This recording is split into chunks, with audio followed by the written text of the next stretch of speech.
বন্ধুরা, আপনারা যারা পায়রা পোষেন তাদের উদ্দেশ্যে একটা কথা বলছি, খুব জরুরি। দেখুন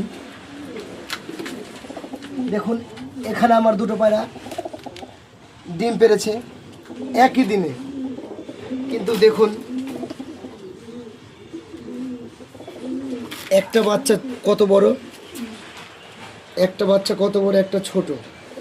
এটা কেন হয়, কি কারণে হয়, এর সমাধান সম্বন্ধে আমি একটু বিস্তারিত আলোচনা করছি। আপনারা একটু মন দিয়ে আমার ভিডিওটা দেখুন। দেখুন বন্ধুরা, আমার যে দুটো পায়রা, এক জোড়া পায়রা ডিম পেড়েছে, দেখুন একটা বাচ্চা কত ছোট কত বড়।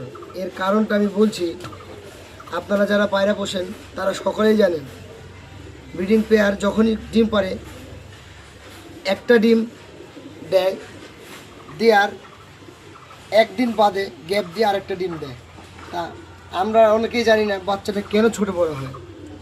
তা যখনই বাচ্চা এরকম ছোট বড় হবে তখনই একটা কাজ করবেন আপনারা, অবশ্যই প্রথম ডিমটা যখন পেরে দিল, ডিমটা পারার পরে ডিমটা আপনি সরিয়ে ফেলবেন, ফেলে একটা প্লাস্টিক ডিম দিয়ে রাখবেন। ঠিক একদিন পর যখন ধাড়িটা ডিম পারবে, আপনার তো জানা আছে যে কখন ডিমটা পারতে পারে।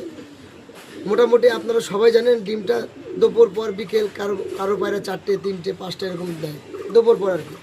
তখন এই একটা ডিমটাকে সরিয়ে রেখেছেন, সেই ডিমটা ওই দ্বিতীয় যে ডিমটা দেবে তার ঘন্টাখানিক আগে আপনি ওই প্লাস্টিক ডিমটা তুলে ফেলবেন, তুলে ফেলে দুটো ডিম একবারে দিয়ে দেবেন। এতে কি করে, এতে হবে কি যে আপনার যে পায়রার ধাড়িটা যে বসবে ডিমে, ডিমটাকে দেবে, তাতে কি হবে, দুটোর একসাথে পড়বে। এতে কি করে যখন 18 দিন পর বাচ্চাটা ফুটে বার হবে, তখন দেখবেন দুটো বাচ্চা একসাথে বার হবে। এতে কি হবে, ধাড়ি দুটো বাচ্চাকে আগে পরে খাওয়াবে না। কারণ এই বাচ্চাটা একদিন গ্যাপ দিয়ে আগে ডিম পেরেছে, যার কারণে এই বাচ্চাটা বড় হয়েছে, একদিন আগে ফুটেছে। এটা কিন্তু একদিন গ্যাপ দিয়ে এই বাচ্চাটা ফুটে বড় হওয়াতে এটা দেখুন কত বড় হয়ে গেছে, আর এই বাচ্চাটা ছোট। এতে কি করে হবে, পায়রা যখন এদেরকে খাওয়াবে আর কি, ধাড়ি মানে এদের প্যারেন্টস, তখন এই বাচ্চাটা আগে খেয়ে নেবে আর এই বাচ্চাটা খাবে পরে। এতে কি করে, এই বাচ্চাটা পরে খাবে, এই আগে খাওয়ার পরে কম খাবে। এতে কী হবে, দিন দিন এ উইক হয়ে পড়বে। ফলে কি হবে, কখনো কখনো দেখা যায় একটা বাচ্চা অনেক বড় ছোট হওয়ার কারণে ছোট বাচ্চাটা কিন্তু আস্তে আস্তে মরে যায়।